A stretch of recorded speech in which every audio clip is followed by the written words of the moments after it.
Ya rata-rata gerakan-gerakan besar itu rata-rata pasti pertemuan besar. Betul. Apa muktamar kah namanya atau kongres apa namanya. Pokoknya pertemuan-pertemuan besar itu memunculkan ide. Makanya bagaimana caranya kita bisa menjadi mahasiswa yang progresif, maju? Ya salah satunya diskusi. Oke. Assalamualaikum warahmatullahi wabarakatuh, teman-teman semua dimanapun Anda berada. Malam hari ini jumpa bersama kami. Dalam kesempatan hari ini teman-teman semua, sedikit akan kami berbincang menyoal soal masalah bagaimana gerakan moral yang disematkan kepada mahasiswa.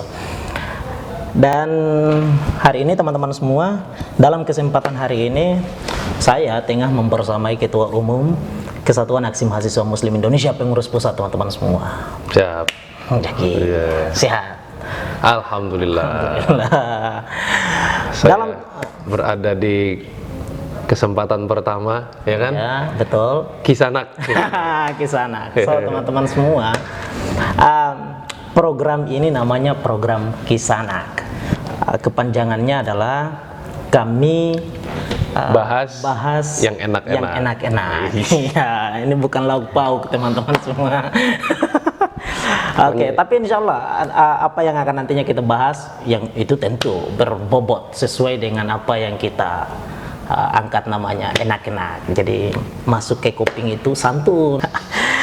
Baik teman-teman semua, ini menyoal soal masalah gerakan mahasiswa yang setidaknya setelah pandemi 2 tahun kurang lebih ya kalau nggak salah, masih pantaskah, masih ya kurang lebih seperti itu ya. Menarik nggak sih sebenarnya? Menarik nggak sih gitu, betul. Iya. Apakah masih bisa dikategorikan sebagai bagian daripada gerakan moral misalnya?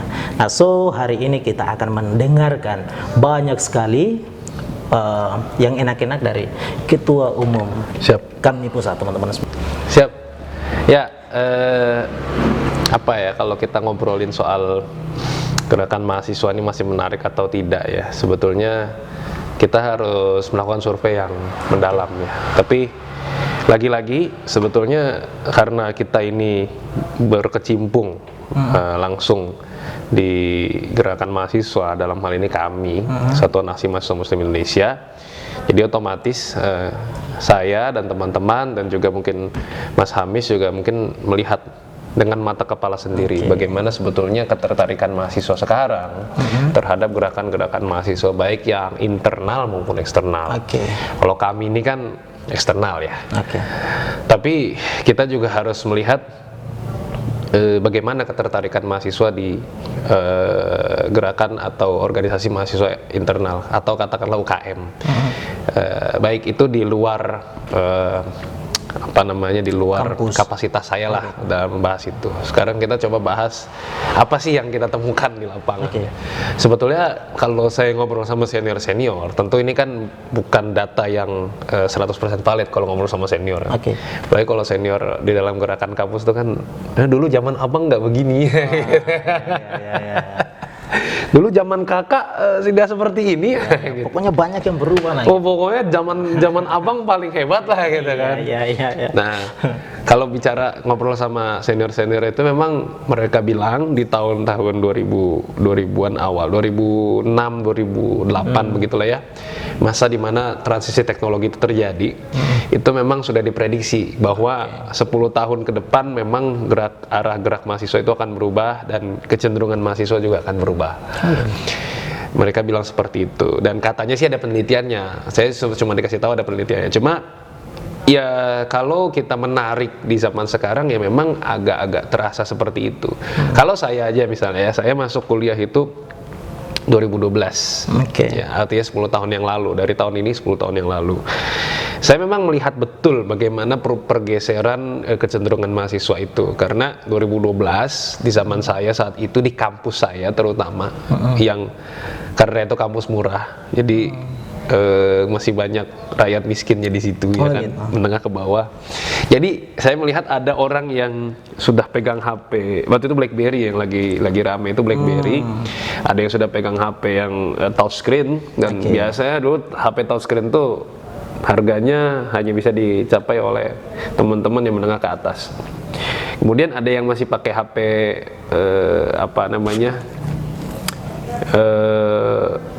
ya berteknologi rendah lah ya, apa ya saya sebutnya ya, pokoknya sebelum itulah. Yang ada permainan ular-ularnya gitu. Nah, saya dulu masih pakai Nokia berapa ya, itu udah bisa dengerin musik lah. Dan akses internet cuma sangat terbatas karena cuma kecil layar. Jadi masih pakai SMS. Kemudian ada juga teman-teman yang sama sekali tidak memiliki handphone. Apa dampaknya saat itu? Apa yang terjadi saat itu? Memang mahasiswa itu dalam mencari informasi itu betul-betul antusias karena mereka harus betul-betul bangun dari kasurnya itu, baru bangun dari tempat tidur, harus keluar dari kamar kosnya untuk dapat informasi, ya kan? Informasi apa, misalnya pengumuman beasiswa, pengumuman lomba, mereka harus datang ke kampus untuk lihat mading gitu. Nah, gitu kan? Berarti langsung datang langsung ke sumbernya gitu ya? Datang, jadi artinya dia harus bergerak, ada effort, ada usaha yang harus dilakukan. Mandi, ya makan, gitu kan, semua effort itu kan satu paket tuh. Kalau kita mau ke kampus kan, betul, minimal mandi, nggak tahu ya. Kalau biasanya kalau sudah telat biasanya nggak mandi kan. Jadi banyak effort yang dilakukan sehingga waktu itu juga dalam mengumpulkan mahasiswa itu seperti mudah dan antusiasme itu tinggi. Jadi kalau misalnya kayak seolah-olah tuh kalau saya nggak hadir di dalam kumpulan itu, saya ketinggalan informasi. Betul. Gitu. Dan nggak bisa di-repeat kembali. Nggak bisa diulang, karena nggak ada notulensi, mungkin ada, tapi nggak bisa diakses dimanapun, ya kan? Betul. Ada mungkin organisasi yang cukup maju, dia upload di websitenya, tapi siapa yang mengakses website itu kan nggak banyak juga saat itu. Betul. Kita harus ke warnet, ya kan? Atau harus ke komputer yang ada akses internet atau wifi dulu, nggak semudah sekarang. Jadi masih pakai modem gitu ya? Itu modem colok. Dulu saya juga masih ingat masih pakai modem USB itu. Jadi ada tantangan tersendiri bagi mereka untuk mendapatkan informasi. Jadi mereka harus jalan, harus lari, harus keliling, gitu. Waktu itu juga ketika kita misalnya mengadakan musyawarah atau agenda, atau kalau di kami muskom atau DM1, itu kita sangat efektif ketok-ketok pintu kosnya itu. Assalamualaikum, ayo ikut, ini sudah mau dimulai musyawarahnya. Saking terbatasnya akses internet itu ya. Ini sudah mau dimulai musyawarahnya, dan ketika bertemu musyawarah itu, rapat dan lain sebagainya, itu efektif karena nggak ada yang pegang HP. Jadi semuanya fokus mendengarkan. Betul. Nah, ini kan sebenarnya diperkuat dengan digitalisasi kan. Kita kan sekarang marak dengan istilah digitalisasi. Kemudian kami juga, saya di kepengurusan ini juga ingin menerapkan digitalisasi itu untuk mengintegrasikan seluruh website dan data kader supaya gampang diakses. Nah, ternyata itu berpengaruhnya juga kepada kecenderungan mahasiswa. Akhirnya ketika kita melihat sekarang, mahasiswa itu lebih banyak yang sudah termanjakan.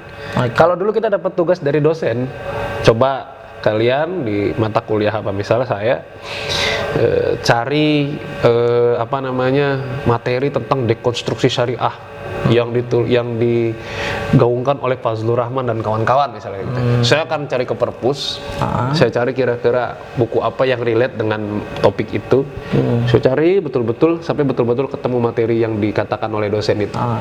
Ya kan? Jadi betul-betul kita cari. Jadi mungkin menghabiskan waktu cukup banyak kita di perpustakaan, tapi kita baca.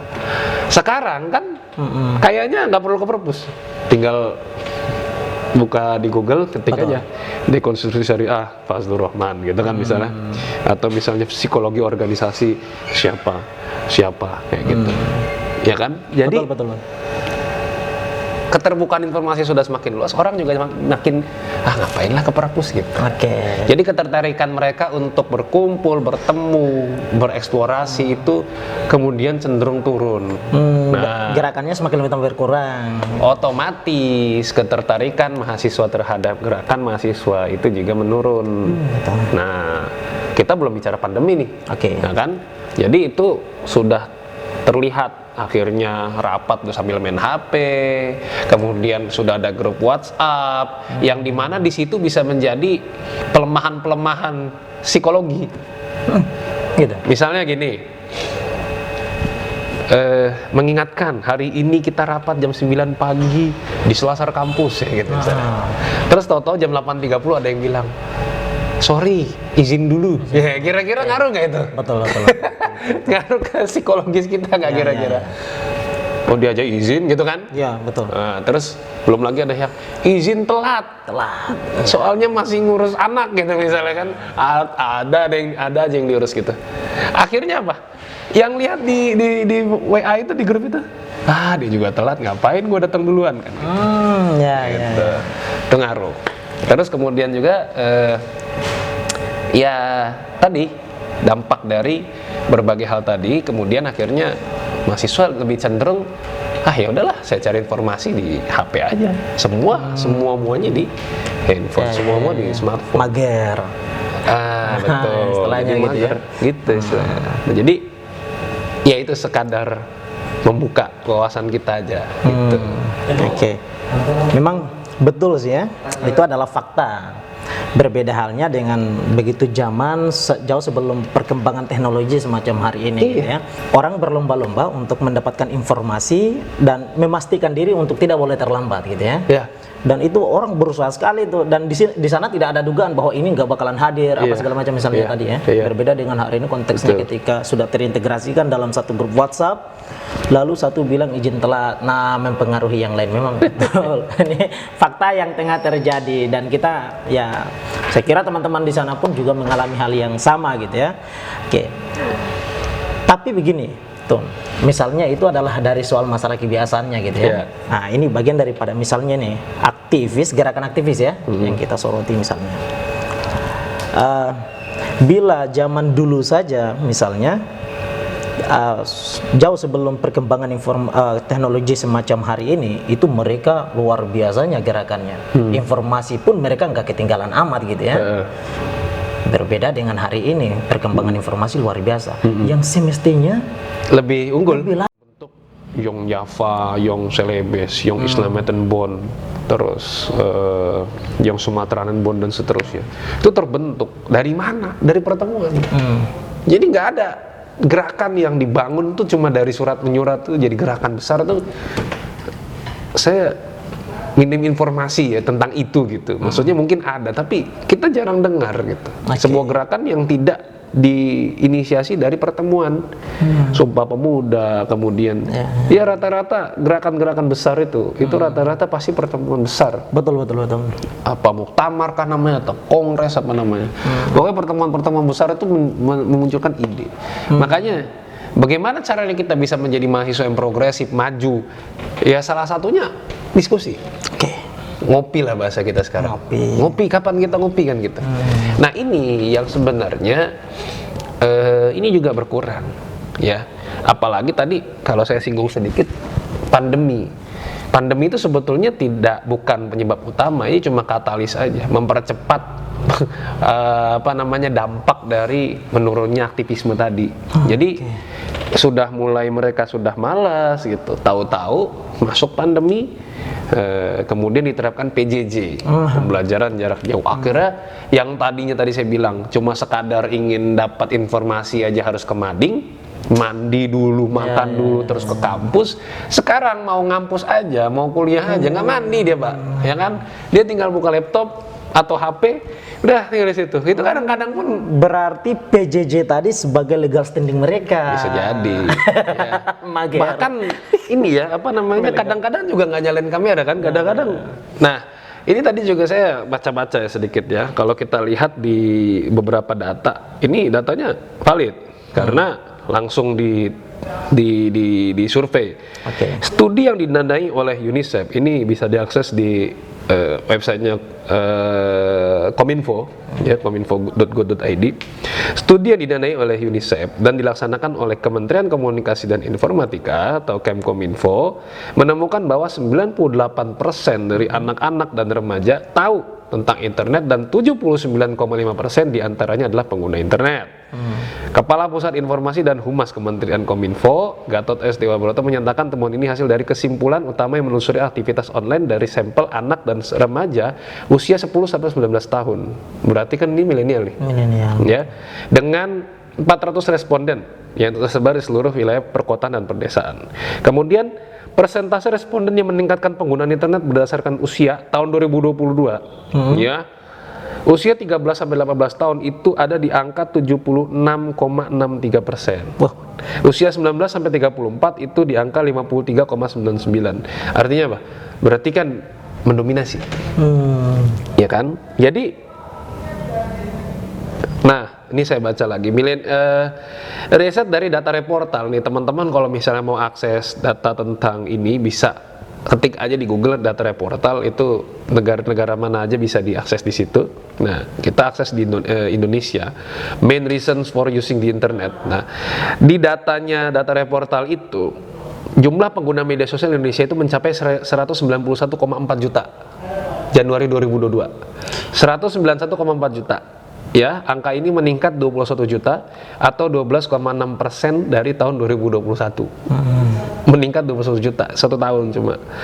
Dalam laporan bertajuk digital 2022, ya, Indonesia, data reportal membeberkan bahwa angka ini setara dengan 68,9% dari total populasi di Indonesia. Sekarang penduduk kita 277,7 juta. Betul. Ya, 68,9%-nya adalah pengguna internet. Dan kita tahu bahwa kita sedang menggaung-gaungkan bonus demografi, ya kan, anak-anak muda. Jadi maksudnya apa? Berarti gerakan mahasiswa itu masalahnya adalah bukan masalah ya. Kalau dia mau menjadi gerakan yang menarik, ya, kecenderungan mahasiswa itu kepada gerakan mahasiswa, otomatis dia harus shifting. Jadi gerakan yang lebih banyak aktif atau muncul di dalam platform digital. Gitu. Jadi kalau kita masih pakai pakem, pokoknya segala sesuatu harus harus di lapangan, harus di jalan, kayaknya aksi kita akan misalnya, ya? jalan. Makanya kan, apalagi pas pandemi, aksi kita nggak ada yang lihat. Betul. Semua mahasiswa ada di rumah. Dari Sabang sampai Merauke mahasiswa semuanya belajar online, gitu kan. Akhirnya kita demo di jalan, gak ada yang nonton kan, gak ada yang lihat. Sehingga mahasiswa juga, ya terus untuk apa? Kalian demo panas-panas juga nggak mempengaruhi apa-apa kan gitu. Akhirnya menurunlah semangat mahasiswa untuk ikut gerakan. Seperti itu. Bahkan pandemi kemarin mereduksi semangat aksi mahasiswa itu ya, aktivis. Iya. Banyak. Jadi kita kan apalagi dipengaruhi dengan diterapkannya PSBB ya kan, yang kemudian bertingkat-tingkat, ada 1, 2 apa segala macam tuh kan. PPKM. Ya, pokoknya ya bertransformasi lah namanya, dari ini ke sini gitu dan sebagainya. Nah, itu kemudian mereduksi semangat mahasiswa untuk yang pertama adalah mereka punya senjata adalah demonstrasi misalnya, ya, turun aksi lapangan. Nah, betul. Kemudian mereka tereduksi semangatnya, dan tidak sedikit diantaranya kemudian bingung. Dan kita tahu secara bersama 2 tahun terakhir kemarin kan banyak persoalan ya, yang luar biasa besarnya. Omnibus Law lahirnya di tengah-tengah pandemi misalnya kan, dan itu berhasil tuh dijalankan, walau sebetulnya banyak catatan, yang kemudian itu melalui Mahkamah Konstitusi memberikan dan mengambil kebijakan misalnya kan, 2 tahun, tapi itu 2 tahun bentar lagi aktif lagi. Nah, betul. Dan itu tadi banyak mahasiswa yang kurang begitu dengan keras suaranya untuk menantang ini. Padahal semestinya kan di zaman hari ini kan bukan hanya saja lewat lapangan ya. Semestinya kan lewat digital tadi kan. Ya, kita bisa lihat waktu itu BEM UI ya, yang bikin Jokowi the King of Lip Service, ya, gitu betul. kan. Sebenarnya kan itu viral itu kan, sampai diancam-ancam itu presiden BEM-nya. Dan itu disampaikan bukan lewat lapangan ya, media sosial. Mereka. Nah, ini kan sebenarnya menjadi pelajaran juga buat kita semua. Tapi kan apakah postingan itu juga berdampak luas atau berdampak signifikan, itu kan juga menjadi pertanyaan lanjutan. Benar. Sehingga ya bukan cuma mahasiswa yang bingung nih, yang organisasi mahasiswa, gerakan mahasiswa juga pada bingung gitu. Jadi sebenarnya gimana nih, kita ini masih bisa jalan atau enggak kayak gitu kan, seperti itu gitu ya. Jadi ya sebetulnya ada beberapa saran sih ya, kalau terutama buat buat kita sebagai aktivis mahasiswa itu. Yang pertama, harus segera meremajakan gerakan. Remajakan gerakan tuh gini, Mahasiswa itu atau milenial sekarang itu kan pengennya sesuatu yang mendapatkan benefit secara instan. Oke. Ya kan? Jadi kalau saya masuk ke sini atau saya ikut ini kegiatan ini kira-kira Dapat apa gitu? dapat apa saya gitu. Oke. Gitu. Jadi harus ya gerakan mahasiswa itu harus punya semacam program yang dampaknya itu bisa secara langsung dirasakan oleh orang yang bergabung ke dalam gerakan tersebut. Gitu. Ini menyeluruh ya. Artinya siapapun yang mendengarkan ini, aktivis manapun ya silakan gitu. Kita harus berbenah. Karena kan ya kita kan kami ini kan cuma sebagai kendaraan, ya kan gerakan mahasiswa yang lain kan bukan berarti nggak lebih buruk daripada kami kan, yang lebih baik banyak. Cuma yang jelas kalau kita membiarkan iklim aktivisme gerakan kita seperti ini tidak update, ini akan membuat kita jadi ketinggalan jauh. Benar-benar. Artinya kalau misalnya tadi, saya mau ngikut kegiatan ini, gabung ini, saya dapat apa gitu. Berarti pahamnya materialistik gitu. Mungkin enggak ya. Sudah lebih ke pragmatis kayaknya. Pragmatis ya. Iya. Makanya kan ya coba sekarang kita di kami ini menawarkan yang terasa aja deh, misalnya beasiswa ini kan sudah jalan nih, ada beberapa beasiswa untuk tugas akhir ya, karena kan kami pusat ya, jadi ngasihnya ke mahasiswa yang tugas akhir ya, karena kalau di pusat kan kita sudah mahasiswa tua gitu kan, atau bahkan yang sudah lulus. Jadi ya silakan kalau misalnya yang berada di komisariat atau di kampus itu kan bisa mengadakan misalnya seminar beasiswa, atau ya seminar wirausaha yang betul-betul wirausaha gitu. Maksudnya bukan sekadar menyampaikan teknik wirausaha, tapi betul-betul diajarkan bagaimana memulai usaha dan seterusnya. Terus juga kalau saya kira kalau beasiswa rata-rata alumni gerakan mahasiswa tuh pasti ada yang pernah kuliah di luar negeri, atau ada yang kuliahnya dibiayai oleh beasiswa itu pasti banyak gitu. Saya yakin dari manapun ada, dari Aceh sampai Papua saya yakin ada. Kami pun juga seperti itu ya. Itu yang pertama. Jadi gimana caranya supaya ketika kita menawarkan gerakan ini, mereka akan tahu saya akan jadi seperti apa, akan menjadi apa, potensi saya kira-kira akan terkembangkan atau malah dimatikan, gitu kan. Kita ini kan kadang-kadang kalau ditanya ya, coba Mas Hamis ini kalau ditanya, saya kalau masuk kami di kami ngapain aja sih gitu. Coba apa mungkin kita jawab? Kajian, aksi kan gitu kan. Nah, berarti kita harus menjawab yang lebih detail. Atau kita tanya balik, kamu maunya ngapain? Saya tuh pengennya mengembangkan skill bahasa asing. Oh iya, di kami ada. Gitu kan. Di kami ada. Ya bukan sekadar basa-basi, kita memang ada gitu kan. Bahasanya ada. Ada yang ya minimal bahasa Inggris, bahasa Arab adalah anak-anak kami yang bisa kan. Ya tinggal kita bikin aja kelompok gitu. Seperti itu kan bisa. Kami juga ada LSO, beberapa daerah bahkan membentuk LSO yang lebih settle daripada yang di pusat. Nah, itu satu. Kemudian yang kedua ya pasti dalam segi peremajaan itu juga dalam bermedsos kita atur, kita manage ya kan. Jadi yang namanya konten TikTok, Twitter, Instagram itu harus betul-betul diperkaya dan lebih kreatif lagi kita membuat. Jadi kita pengen ya ini narasi gerakan aktivis ini bisa tersalurkan dan bisa banyak juga yang tahu gitu. Ya, ini kita menunjukkan eksistensi bahwa kami juga ada gitu ya dalam diskusi-diskusi yang seperti ini, diskusi-diskusi modern yang kadang-kadang ini mungkin ke obrolan kayak gini cuma obrolan orang kopi, tapi ini bisa disiarkan, kader-kader bisa tahu gitu kan, bisa ditonton sama kader-kader. Sebetulnya itu ya. Dan ya memang ini sudah zamannya gitu ya. Bukan berarti kita ikut arus saja tanpa memahami, ya buta gitu kan, istilahnya ya gitu, terbawa arus saja tanpa melakukan filterisasi ya, gitu ya. Tapi memang sebetulnya kita melakukan penyesuaian terhadap zaman seperti itu. Jadi ya semoga ini menjadi ya salah satu amal kita gitu ya, amal kebaikan yang bisa menjadi suntikan semangat buat kader-kader yang ada di daerah untuk lebih kreatif dalam berkarya, dan apa yang kita obrolkan di sini semoga bermanfaat dan bisa dipraktekkan, diimplementasikan oleh kader-kader yang mendengar, dan terutama dan juga secara umum kepada orang-orang yang di luar kami seperti itu. Nah, ya diharapkan ya teman-teman semua yang terkhusus pada kesatuan organisasi Kesatuan Aksi Mahasiswa Muslim Indonesia, dimanapun Anda, pernyataan Ketum ini berlaku untuk semua ya, Kisanak semua tanpa terkecuali.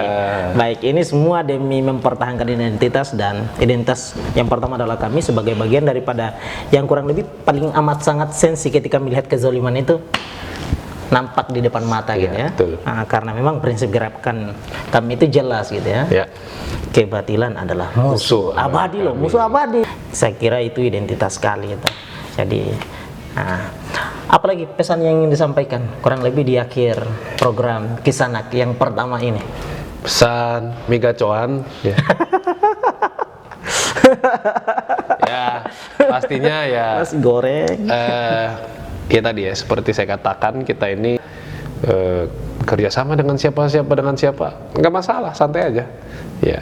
Kita berdiskusi, kita berdialog dengan siapa saja, kita harus terbuka, dan tentu ini adalah ciri-ciri dari kita, dari kader kami sendiri ya. Paradigma gerakan kami, prinsip gerakan kami salah satunya adalah persaudaraan adalah watak muamalah kami. Betul. Kayak gitu. Ya itu. Oke, baik, terima kasih. Terima kasih banyak ya. Siap. Oke, baik teman-teman semua, itu yang dapat kami perbincangkan pada kesempatan kali ini. Setidaknya dalam launching pertama Kisanak ini bisa kami hadirkan pembahasan demikian untuk teman-teman semua gitu. Setidaknya biar kita kemudian mengetahui kembali bahwa sebetulnya kita mahasiswa aktivis, gerakan kita amat sangat menjadi ukuran bahwa suatu perubahan itu tergantung pada bagaimana gerakan kita, gerakan force kita gitu. Ketika kemudian kita mengabaikan yang menurut kita itu kurang ya baik, kurang cocok, yakin sungguh hal demikian bakalan amat sangat berdampak buruk kepada kita. Tetapi ketika kemudian hal tersebut kita rubah dengan gerakan force kita yang dimana itu mempertimbangkan soal masalah kemaslahatan orang banyak misalnya, maka sebetulnya itu amat sangat bermanfaat. So, dalam kesempatan kali ini kami sampaikan bahwa